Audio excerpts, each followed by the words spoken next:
Help support The Candid Frame in bringing you awesome conversations with great photographers. You can do this by contributing as little as $2 a month to our Patreon campaign. That modest donation helps us to bring a quality show to you every week. Contribute today by visiting patreon.com/The Candid Frame.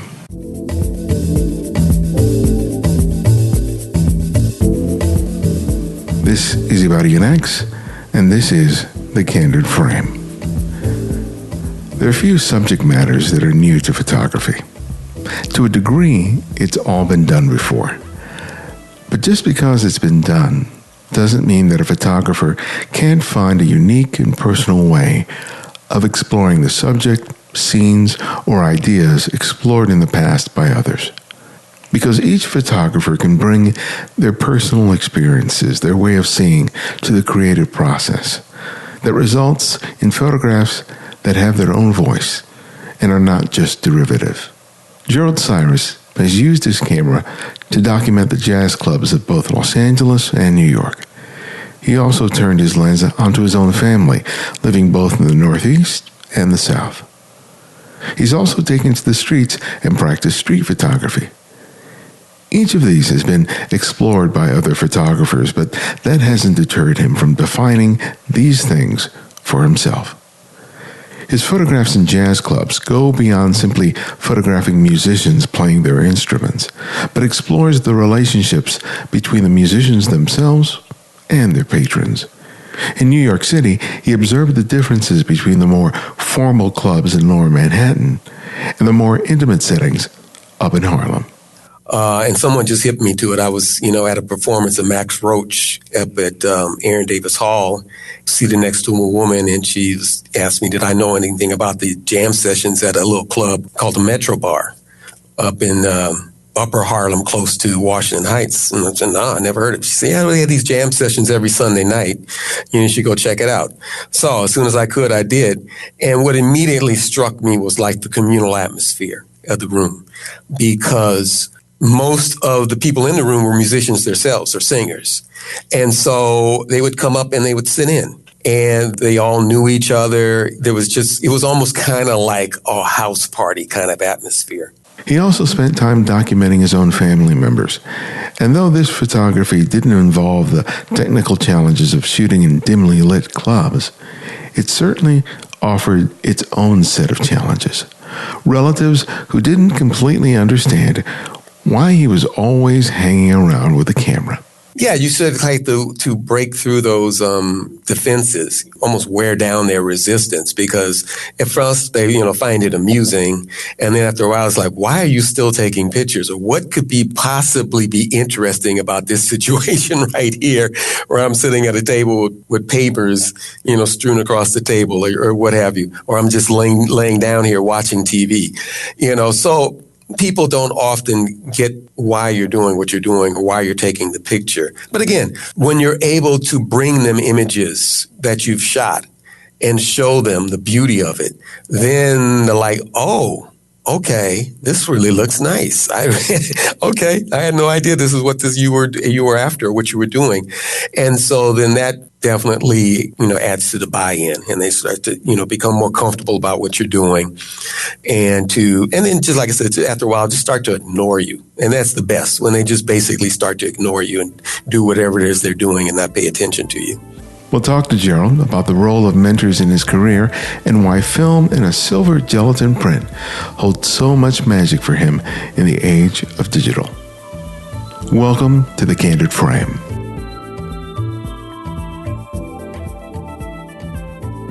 When I was doing the research, I realized we had probably crossed paths before when you were still in L.A. Because you mentioned Black Gallery and Roland Charles.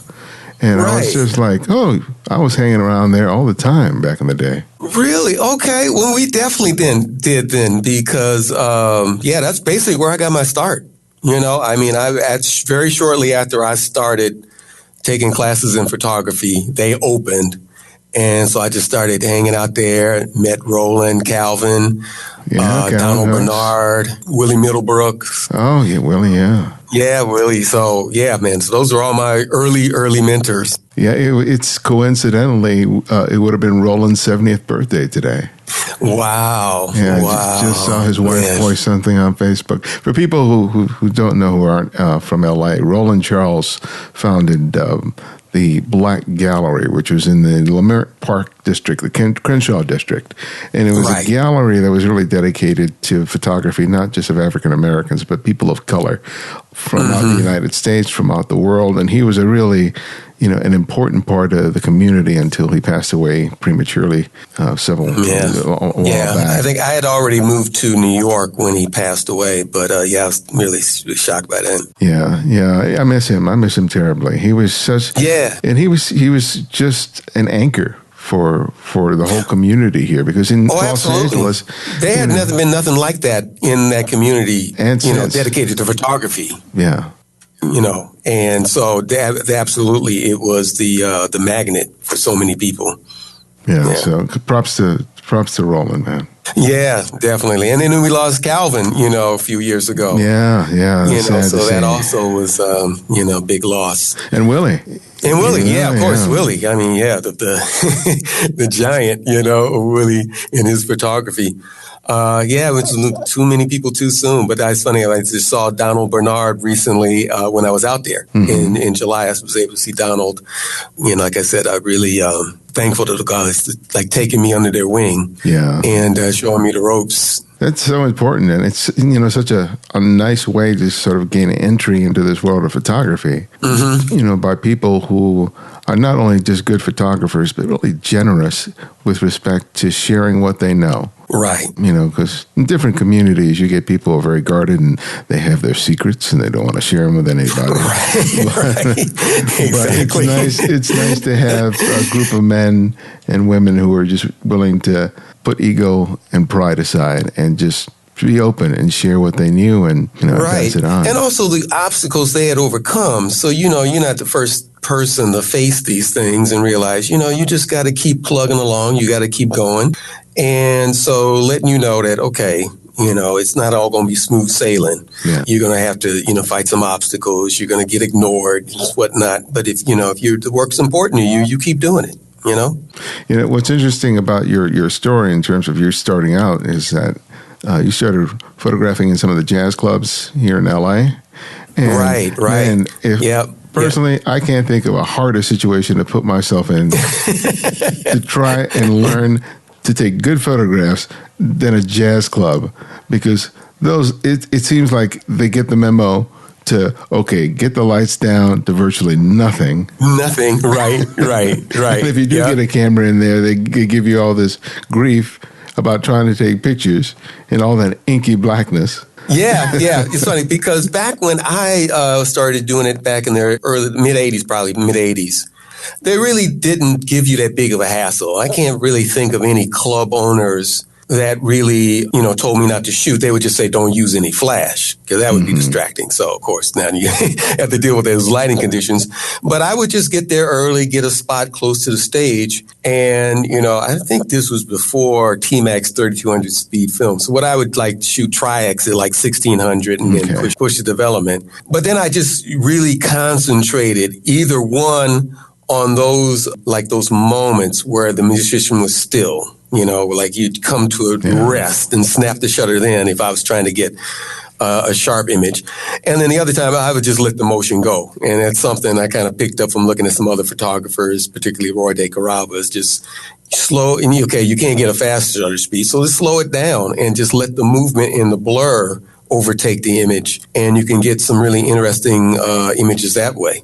So those are kind of the two techniques I tried to master. But yeah, it was definitely a challenge trying to get some images in those dark spaces. During my time at the gallery, there was a photographer, and I was trying to remember his name. He was an older man, but he had been photographing jazz clubs back in the 40s, 50s. Okay, yeah. And back in the day, you did not have the option of a high ISO film, so he was using flash or strobe or whatever bulbs, in order to create the image. So there's a long history of photographers hanging out with jazz artists and photographing them, but it was flash was absolutely necessary back then in order to capture anything. Definitely. The Roy Carava, for example, created some wonderful imagery where, there was no flash. He was just using the available light, and the blur that's created really adds to the aesthetic. Exactly. That's a kind of the thing I tried to utilize. So I made a number of images where I just let the shutter speed go down to 2-3 seconds. Just count it off in my head and just experiment. You have no idea what you're going to get, but you just experiment and see what comes up when you develop the film. And then, like I said, when I would try to make sure I'd get a sharp image, I would just try to wait to those little moments where musician was at rest, and maybe I could shoot it at a 15th or an eighth of a second and get something relatively sharp. Relatively sharp is the key, right? Relatively sharp, right? You're trying all you can to brace your elbows on the table and everything. But I think it's a good opportunity to realize how sharpness can sometimes be overrated, because if you get the moment and it's not necessarily technically sharp, it doesn't matter because the moment is so magical. Exactly. The emotion carries it. The other thing I found out now that I've been dealing somewhat with digital photography is the beauty of grain.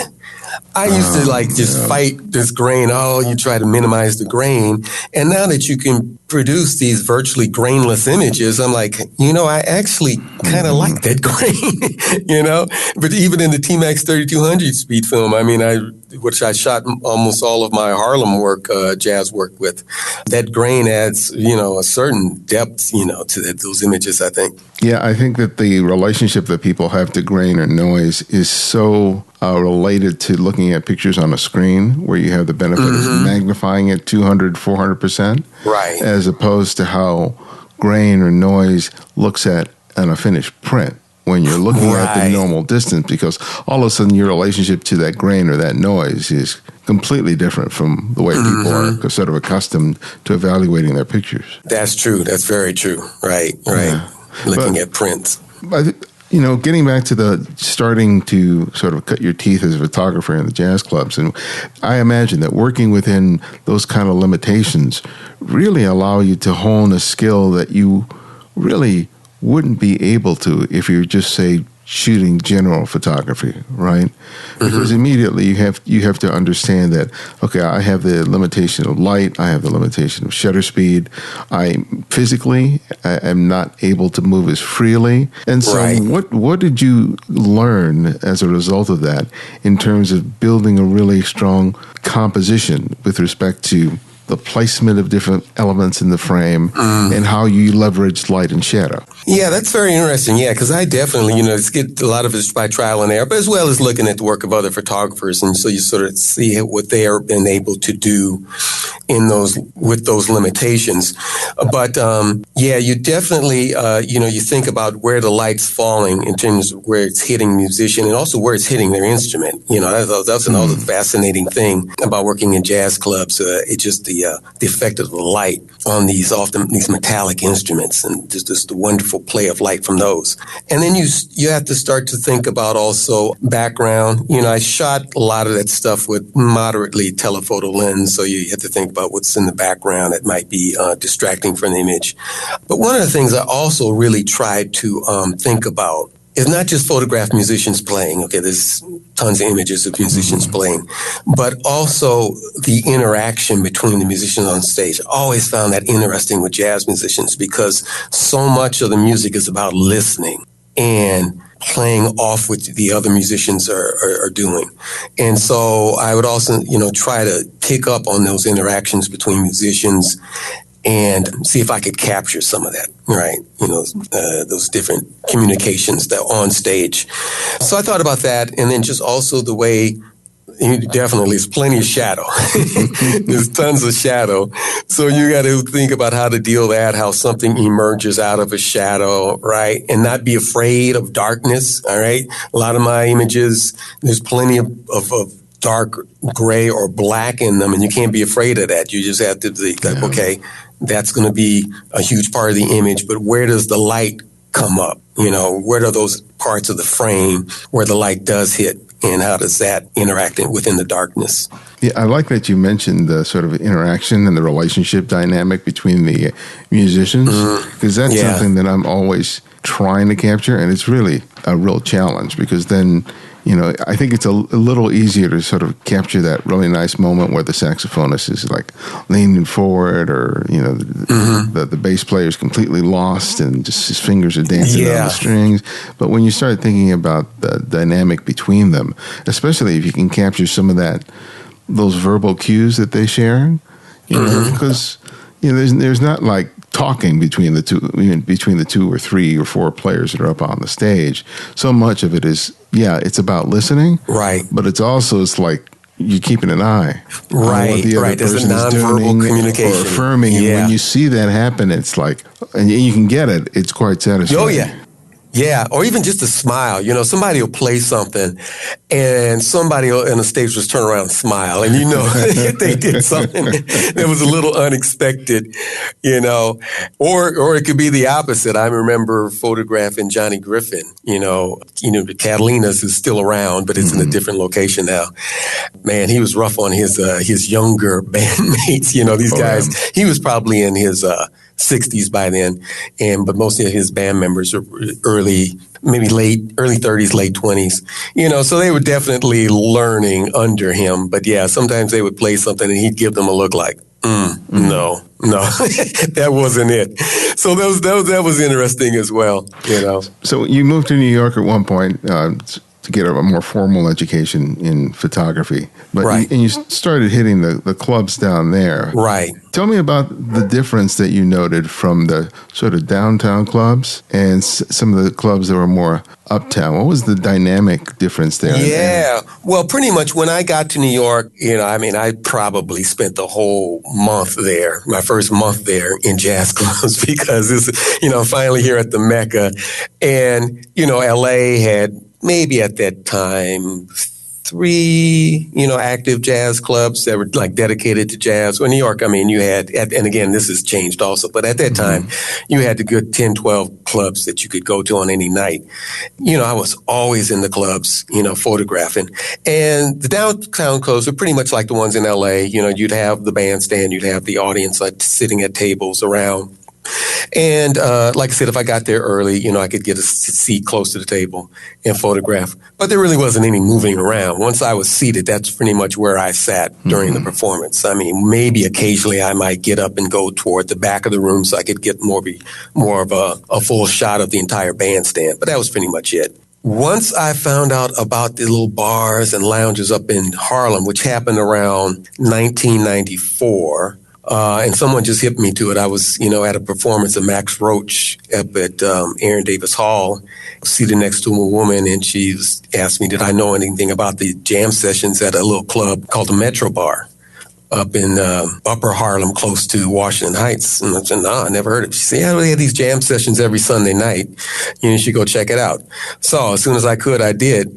And what immediately struck me was like the communal atmosphere of the room, because most of the people in the room were musicians themselves or singers. They would come up and they would sit in, and they all knew each other. It was almost kind of like a house party kind of atmosphere. Yeah. And so I said, wow, this is much different. And from there, I found out about the St. Nick's Club jam sessions that happened on Monday nights. And so after going there for maybe once, just one time, and meeting the woman who ran the jam sessions there, Roberta Alloway, I asked if I could, you know, come back with my camera. She said, sure. And so I went back there, and I mean, it was just a totally different experience. I could move freely within the clubs. There would be people dancing. I hadn't seen dancing in a jazz club since, I don't know, that was to me like a throwback from the 40s, you know, and here you had people dancing, and it was just so free flowing that I was free to move around the entire room. And that's when it struck me that I didn't want to just photograph musicians. I wanted to photograph the entire room. Yeah. The people at the bar, the people dancing, the people socializing, the guys trying to seduce women, all of that. I was trying. Preach, brother, preach. I mean, that's the magic stuff right? Yeah, I mean, yeah. Right. The performance are And fantastic. that's where I started using flash in a jazz club, because by then I had pretty much gotten comfortable with the technique of using a flash on camera where I would be able to bounce the flash off the ceiling and soften the light. And so I was able to take that technique in the clubs, and nobody had a problem with it. Nobody so we know you don't use it a flash or anything like that. They were, pleased to have me in there, and they pretty much considered me the unofficial photographer. Is that how? And I would come back every week and bring people pictures. Is sort of the patrons just assumed that you were supposed to be there doing what you were doing, and that's why they didn't give you any gift? Right. And they had no problem, and they were, they did do what they were doing. Nobody stopped. They pretty much began to consider me part of the atmosphere there, part of the experience. One of the pictures that I love seeing there was a picture shot at the bar over the shoulder of a guy whose girlfriend or wife is not pleased with him at all. She's got this look on him and going, "Negro, you just didn't say that, did you?" Yeah. It's funny. Often images don't accurately depict what's actually going on, but in that case, it definitely did. She was highly, highly upset with him.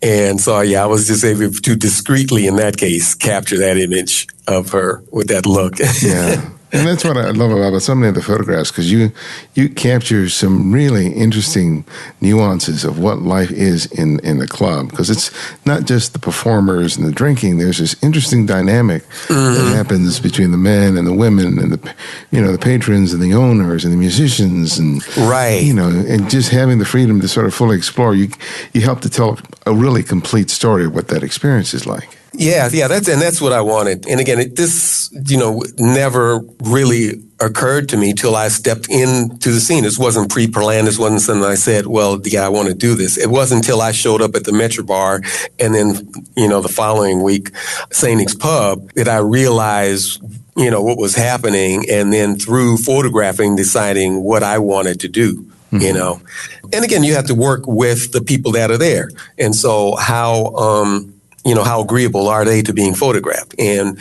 once I saw that they were completely comfortable with my presence, were happy to have me there photographing, and that just gave me, the entree to move about freely and just photograph whatever I thought was interesting. Yeah. What did you take from that experience of shooting in the clubs and apply to when you started photographing your family members? Yeah, well, I had started photographing my family members first. And actually, when I said my comfortability with using flash, that came with photographing my family members. When I came to New York, and I started the MFA program at the School of Visual Arts, as my thesis project, I decided to do it on my family. About the same time, I had started going back to New Orleans, which is where my family is originally from. Both my mother and father were from New Orleans, and then they moved out to L.A. Before I was born. So I had been to New Orleans a couple of times before, a couple of family reunions. But back in the early 90s, I started going back regularly and really got to know my relatives, my cousins, aunts, and uncles really well. And I decided that was, an aspect of Black culture that I didn't think had been covered adequately, was a family life, that wasn't dysfunctional. Right. We've seen all these images of dysfunctional family life, but I hadn't seen very much that depicted, middle class, loving families. And so I said, well, I'll use my own. So I went back there, started going back there regularly. Plus, one of my cousins and her husband from New Orleans were coincidentally in Long Island at the time. They were both going to graduate school at Stony Brook. So I visited, that was, pretty much my weekends, for the early 90s, was going out to Long Island and staying with them, and got to know them really well and photographing them.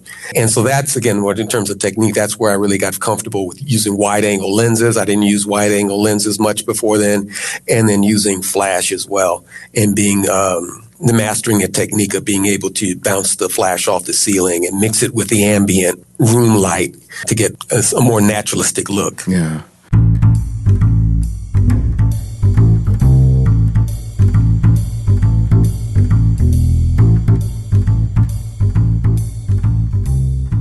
Hey, we've just launched a new Candid Frame email list. It's going to be my way of connecting to you. I know you listen every week and that the show means a lot to you in your photography, but what's been missing for me is a way for you and me to connect. Facebook, Twitter, Instagram, they only go so far, and that's just been too much noise. The email list and the newsletter will allow us to connect in a way that those other social networks haven't done so far. So I invite you to sign up for the newsletter, which I'll be using not only to share all the different things that we're doing, but also to begin a dialogue, not only between you and me, but between everyone else who listens to the show. As a way of thanking you for signing up for the mailing list, we're giving away 3 ebooks that I've written over the past several years. It's just a small way of me saying thank you. You can sign up by clicking on the link in the show notes or click on the tab on the Candid Frame website that reads Newsletter. Thanks.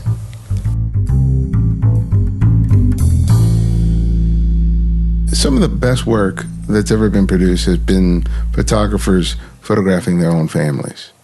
Yeah, we mentioned Roy Dick Carava, but even W. Gene Smith, who was more famous for in terms of the stuff that he did in terms of combat and during wars. His personal work was marvelous. Lee Freelander, there's a whole bunch of people who do that, and I think that's something that is sort of lost with people today in this world where everyone's sort of obsessed with the snapshot aesthetic.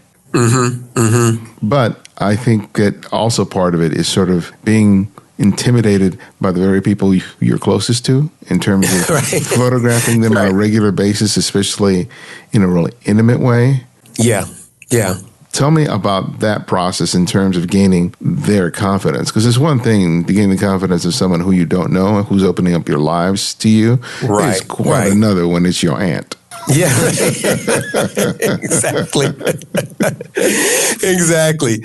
And and people really don't understand why you're doing what you're doing. Hell, I mean, a lot of times you're not quite sure why you're doing what you're doing. You have some vague idea but what the end product's going to be, but you can't really definitely say, okay, this is what it's going to look like. Yeah, you sort of like to break through those defenses, right, and almost wear down their resistance, because at first they find it amusing, and then after a while it's like, why are you still taking pictures, or what could possibly be interesting about this situation right here, where I'm sitting at a table with papers strewn across the table, or what have you, or I'm just laying down here watching TV, so people don't often get why you're doing what you're doing or why you're taking the picture. But again, when you're able to bring them images that you've shot and show them the beauty of it, then they're like, oh, okay, this really looks nice. I had no idea this is what you were after, what you were doing. And so then that definitely adds to the buy-in, and they start to, become more comfortable about what you're doing. And then just like I said, after a while, just start to ignore you. And that's the best, when they just basically start to ignore you and do whatever it is they're doing and not pay attention to you. What I like so much about those images that you did of your family, or the compositions, they really are just out of this world. I just like how you frame a scene, not just in terms of how you include the family members in the shot, but how much you consider the space, the lines of the rooms, the patterns, and, that's great stuff. And I think that's often missing from a lot of people who choose to turn the camera on their own family members. So tell me about your awareness of that, and basically sort of developing that sort of eye, not just for the action that's happening, but with respect to leveraging the space. Yeah, again, I'm trying to remember whose work I was looking at a lot back then, because a lot of it, again, you learn by looking at the work of other photographers. You learn about the possibilities, things that you didn't even consider. You look at the work. And so I remember looking at the work, a lot of, great documentary photographers like Danny Lyon. Also just the work of Gil Perez. I mean, he didn't have anything to do with photographing his family, but just the way that he would capture all these different things in a frame and balance all of them, right? This chaos, and to be able to balance all of it into just a wonderful, graceful image. I learned from that. Yeah, and then just also, again, once you look at the work and you learn from your mistakes, you look at work and say, wow, this didn't come out the way I thought it would. And so you start to think about ways you could better utilize the space. And again, when you're photographing your family, you're often going back to the same spaces again and again and again. And that was the same thing with the jazz clubs, going back to the same clubs again and again. So you learn the space. You learn where the light's coming from. You learn how the lens is going to pick up this particular space, this wall, these images on the wall, the back, on the pictures on the wall, or whatever's there. And so again, you learn from doing. And you see, when you can go back to the same space over and over again, you can figure out, okay, this is what I need to do. Yeah. What's interesting about the work is that you're documenting basically a middle class family who happens to be black, which goes against the large number of imagery that we're bombarded with a lot of the time, which is mostly about poor and crime and stuff like that. As you started sharing the images, especially at school, what was the reaction to the photographs beyond what they look like aesthetically? Well, quite a while ago. I'm trying to remember if I got what the responses were, because, I had one African-American classmate, Renee Cox, who's gone, of course, on to do great, great things. But out of, I think there were about 12 of us, that was the only other African-American classmate I had.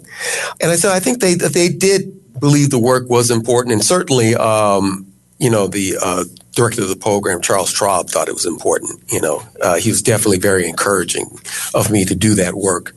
Yeah, but I don't think that maybe struck them the same way maybe struck Renee, that how, important it was to see images of African Americans just being normal family people, not anything particularly striking in terms of what they're doing, but just living their lives, going through their daily, weekly rituals.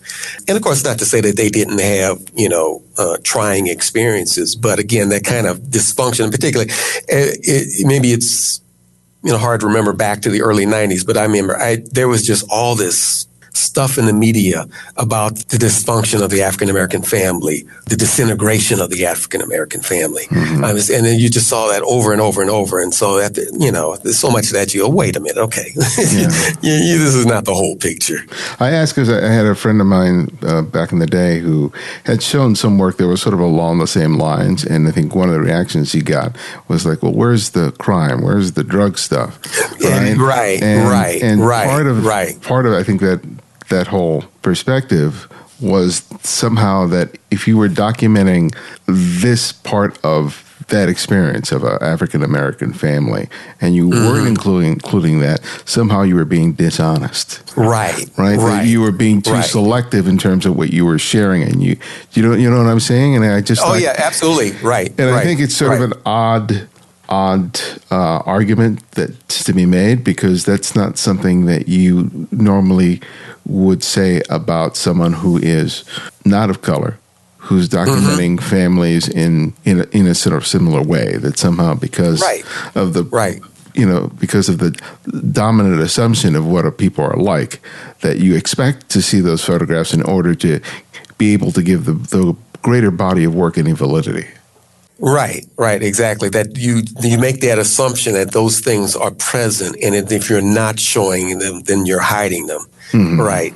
And so, that was what was one of the things that I found kind of really offensive, and that I wanted to, counteract with my work and just say, okay, well, here's at least one other look at something, that doesn't necessarily have to, fall within those parameters of what you're talking about, Well, you've been involved with Cmon, which is a collective of, started primarily as African-American photographers. I don't know if it's it's probably open more to just African-Americans. No, it's still African-American. We've brought into many more women that are in the group now. Okay. Right. It used to be almost all men, or all men except for Ming Smith. And so we've gradually broadened that, so much more inclusive of women, but it's still, African-American. So tell me about being part of the group with respect to your own work. What sort of insights, feedback how did it sort of help you in terms of you developing the bodies of work that you were producing? Well, I mean, like I said, Roy de Carava, who was the first director of Comoingue, was, the first major influence I had in photography. I remember seeing a documentary film on him in the early 80s. I think this was even before I started, I picked up a camera. So I already knew of his presence when I started taking classes in photography. And luckily I had an early teacher at UCLA Extension program named Sheila Pinkel, who was aware of him. I didn't realize at the time how rare that was for someone who wasn't African-American and was an African-American photographer to be aware of Roy de Carava, but she was. And she told me about his monograph that was published by the Friends of Photography. And so I rushed out to Santa Monica, Hennessy in Ingalls. Is that still around? I don't know if it's still around, but I remember them. Yeah. So rushed out to Hennessy and Ingalls to pick up this book, and that became like my Bible. And so from there, I learned about Comoingue, learned about some of the other great photographers in Comoingue, Buford Smith, Adric Cowens, Tony Barbosa. And they really sort of became like a touchstone, Sean Walker. Their work became like a touchstone because they were like really committed photographers who had a distinct viewpoint, and it came from their own experiences of being African American. It came from their own personal experiences, whatever those were. And so being able to see that, you could take that really personal viewpoint, that experience of being African American, and translate that into your work, I found really profound. And so, from my earliest beginnings as a photographer, they were influences on me. Comoingue was an influence on me. Yeah. So when I moved to New York in early 90s, I don't think they were as active, but they hadn't really disbanded, but I don't think they were meeting actively. Though I did get a chance to meet some of the members individually, like Buford, right, and Lou Draper. Eventually, and I think when they started becoming active again in terms of meeting and looking for more members, I was invited to join around 1999 or 2000. Okay. Yeah. Tell me about your Camden work. How did that come about, and what were you trying to do differently than what you had done before?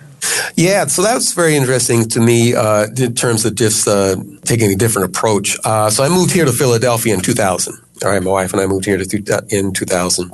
And so just in terms of exploring the surrounding area, I traveled over to Camden, which is just right across the Delaware River from Philadelphia.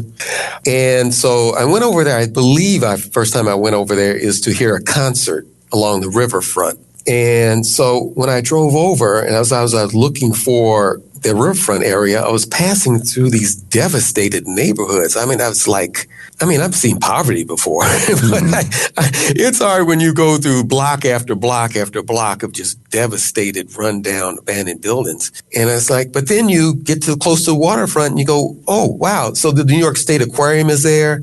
The concert center is there. They have Wiggins Park is there, beautiful Wiggins Park. There's a marina there.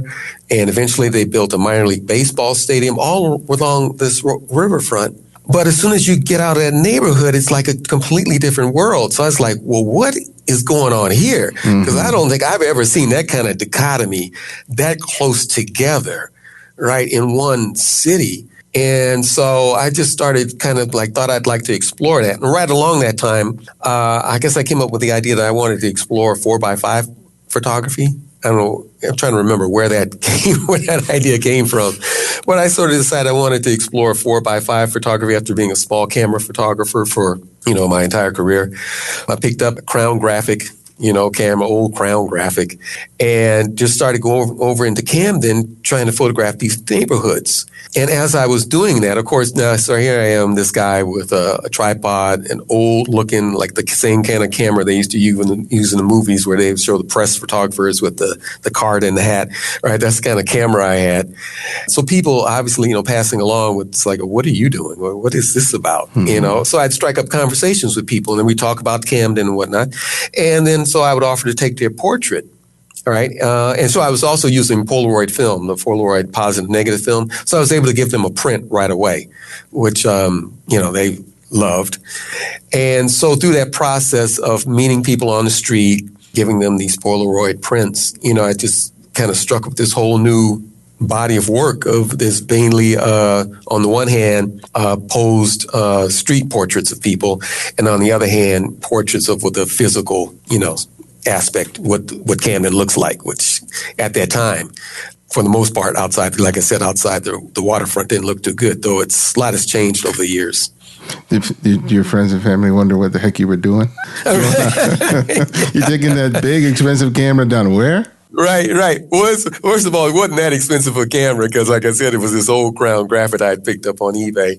Well, that's the thing. Most people don't know anything about Camden, so probably nobody, was any awareness of what the experience was like. And like I said, like anything, Camden had a very, very bad reputation. Mm-hmm. But once you meet the people, most of the people you meet are just people trying to get by, right? I mean, yeah, you have the other, really negative aspects that are going on around with the crime and the drug use. But most of the people, particularly the ones that, were stuck there after everybody else left, right? Mm-hmm. After all the businesses, all the industry left. Because Camden at one point was a very prosperous industrial town. You had RCA, Campbell Soup Company, the New York Shipbuilding Company. So it was a thriving industrial town back in the mid 20th century.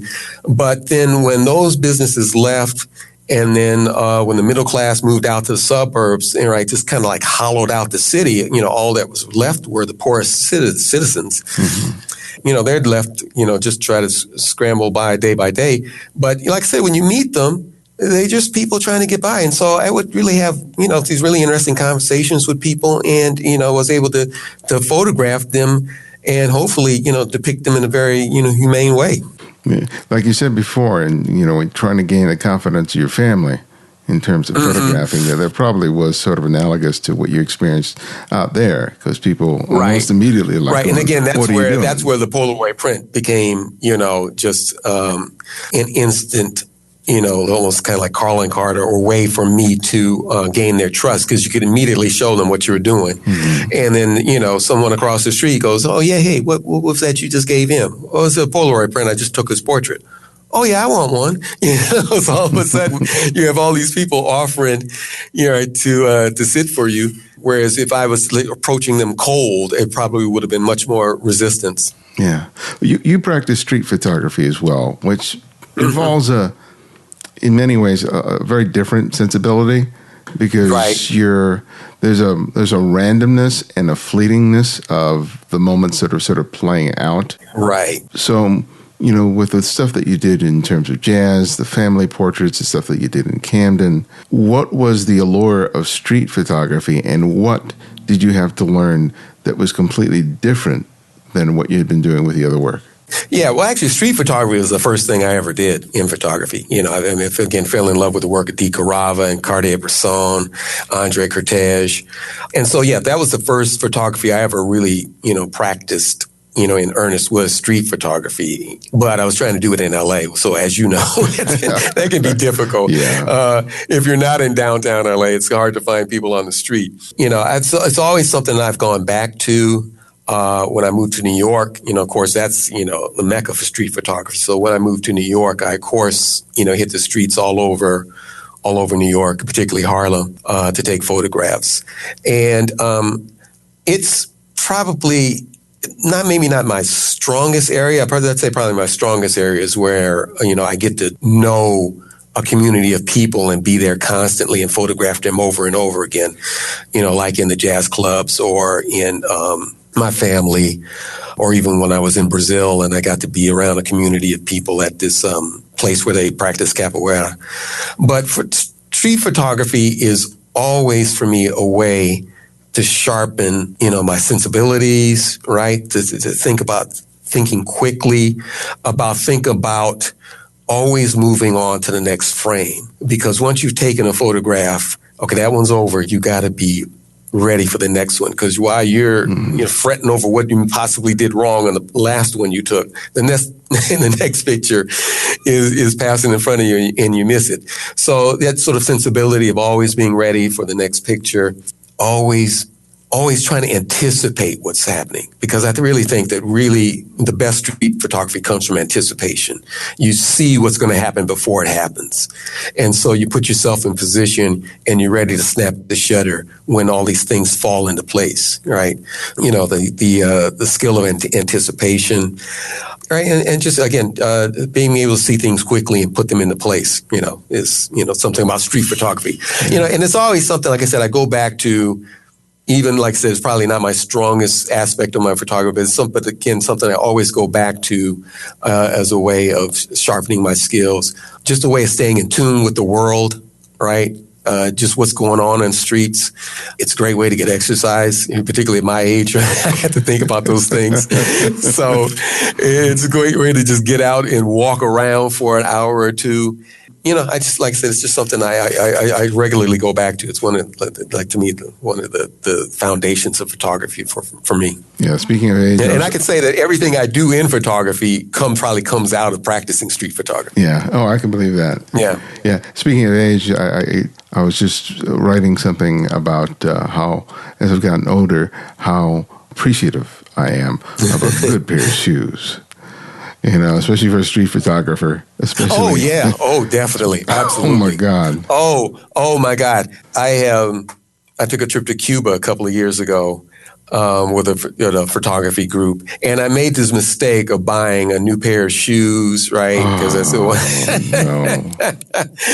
And I hadn't really tested them out, right? But I said, well, let me buy this pair because I want to worry about, you know, messing up my other shoes, because I rightly predicted that their streets are going to be in pretty bad condition with the sidewalks and whatnot. And after like 3 days, I realized I had made a bad choice with those shoes, and I had to struggle through the rest of that week.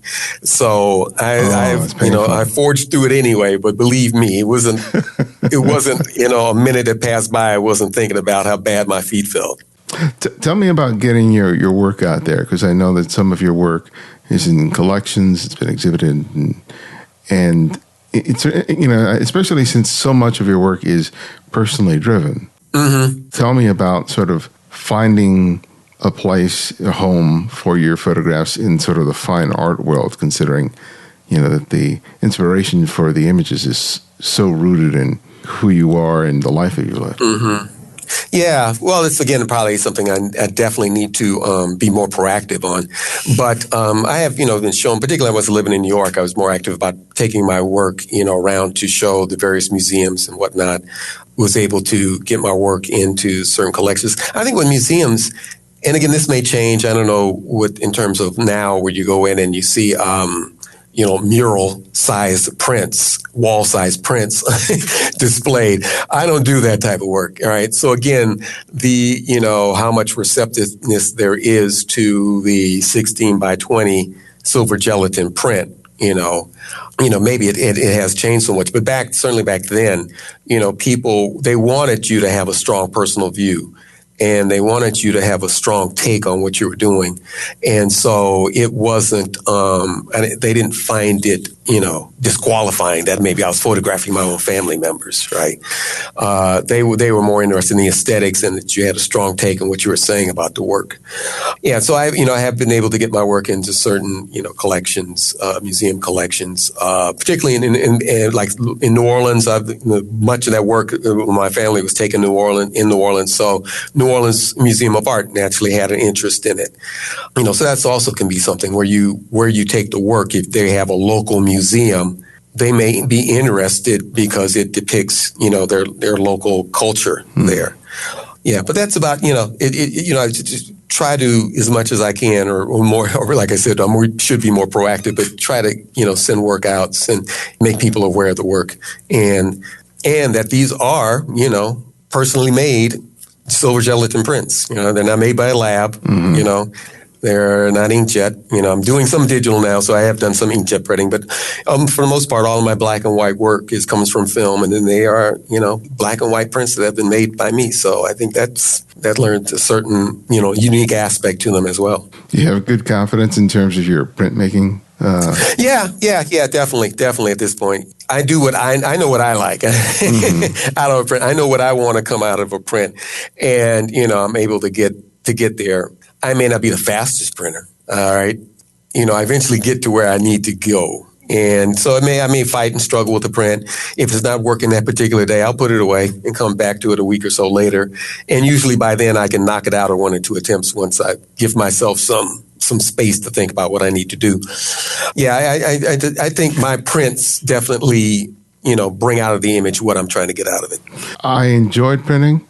I was never a really good printer. So, but I have to say, I enjoyed the process. I enjoyed the meditative nature of being in a room. I was just about to say that. I know a lot of people now are so happy to be able to move on to digital because they couldn't stand being in a dark room or didn't realize they couldn't stand it till they got out of it. I'm completely opposite. I love, when you put on that safe light and I get my music going, it's almost like being in my own little personal jazz club. Yeah, and so there's this whole rhythm and flow that happens in there. And I love the tangible aspect of it. Like you're handling actual physical things, film and paper, and just even the chemistry. I just love all the tangible aspects of it. And you're moving around. That's the other thing I don't think people realize as much. When you're in the dark room, you're actually physically moving around. You're not just sitting at a desk in front of a computer screen. Even that just little bit of moving around, I think, is important. Yeah. For you, what is a good print of your work? I mean, I know that it's going to vary depending on the subject and all those other things. But when you look at one of your best prints, what is it about it that you just love about the fact that you made that?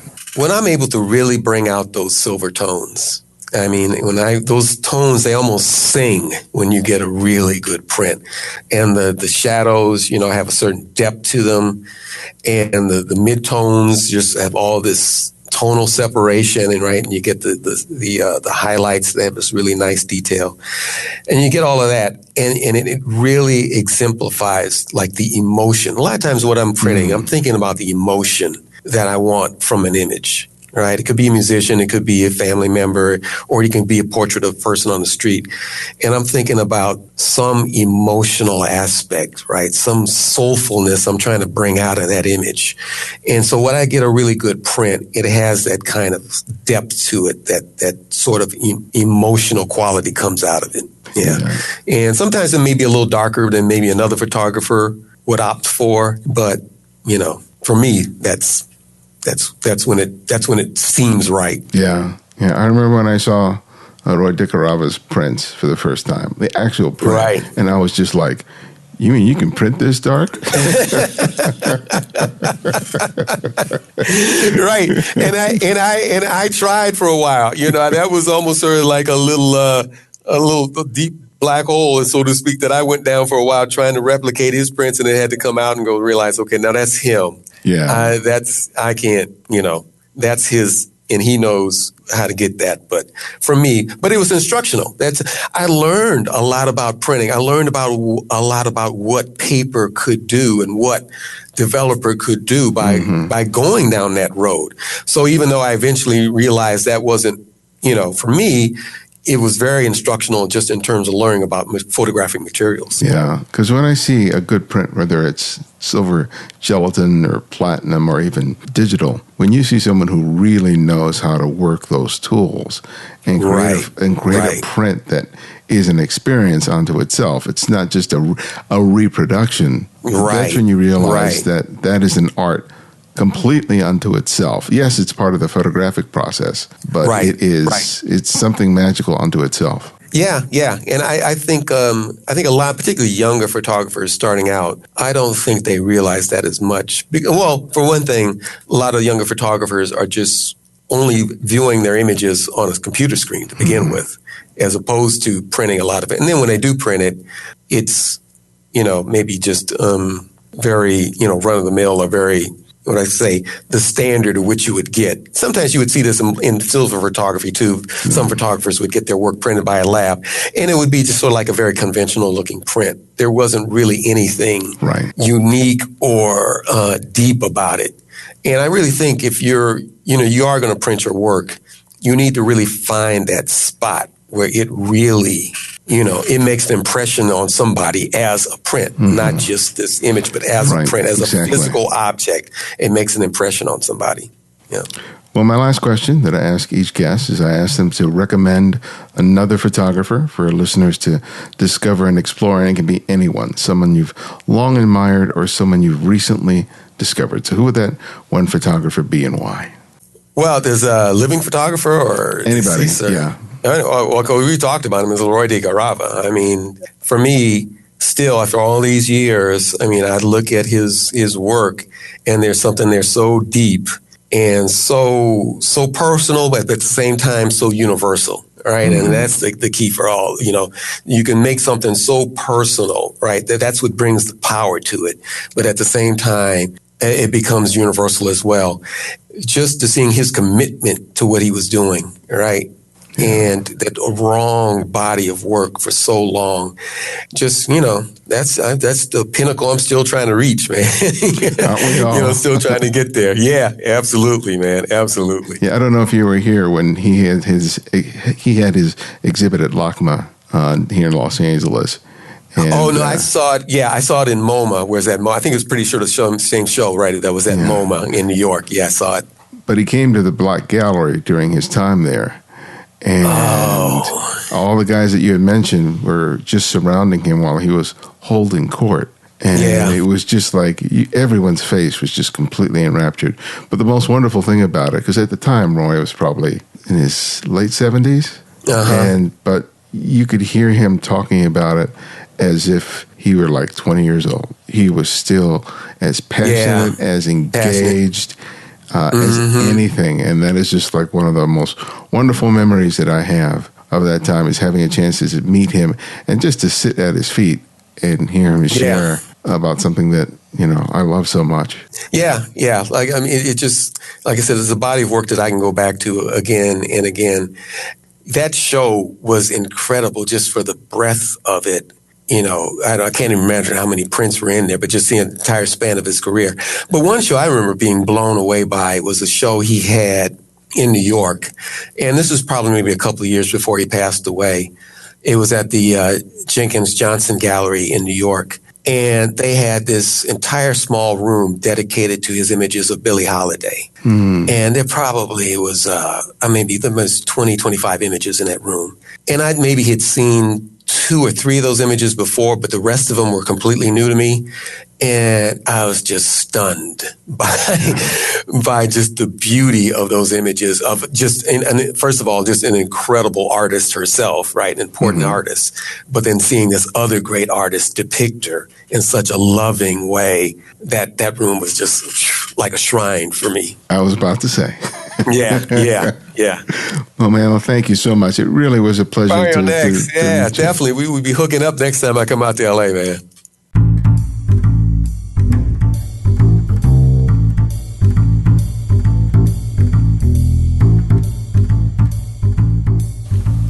Thanks to Gerald for spending time with us. To find out more about Gerald and his work, visit geraldcyrus.com. And I'm going to be in New York on the weekend of October 13th. And I'm conducting a small, intimate workshop that Saturday. I'm limiting it to just 4 people. It's a little bit of an experiment that I'm trying, and it should be a lot of fun. The workshop is not listed on my website, and you'll only know about it if you listen to this show. It's just $399, and if you're interested, email me directly at info@thecandidframe.com. Those 2 spots are still available, so reach out to me as soon as possible to secure your spot. And if you're a fan of The Candid Frame, take the time today to write a review in the iTunes store. It helps our ranking, but it also creates awareness of the show. Though it only takes a few minutes, you'll be making a huge difference. Take the time to do it today. Thanks to Sumilux 1.4 and K5KJ, both from the U.S., for their 5-star review. You can also support the show by making a monthly contribution through Patreon. For as little as $2 a month, you help us to meet the cost of production and help us to bring you these episodes each week. You can also make a one-time contribution via PayPal. It's your support that helps to bring you these conversations that you won't hear anywhere else every week. Do it today. Thanks to Mike Epstein, Timothy Floyd, Jim Kelly, and Kyle Taylor for their recent contributions. Can't thank you enough, guys. Thank you so much. It was your support that allowed us to create the free Candid Frame app, which is the easiest way to access every episode of the Candid Frame. Available for Apple iOS and Android, you automatically receive the latest episode on your phone or tablet. And you can easily search for episodes based on a name or keyword and save your favorite episodes for repeated listening. Download it today by clicking on the link in the show notes or the website at thecandidframe.com. The Candid Frame audio engineer is Martin Taylor, who you can find at theothermartintaylor.com. The show's senior producer, Cynthia Parker, and our music is from Kevin MacLeod, whose royalty-free music can be found at incompetech.com. And you can follow me on Twitter and Instagram at simply @eBodyNX. And this is eBodyNX, and this is The Candid Frame.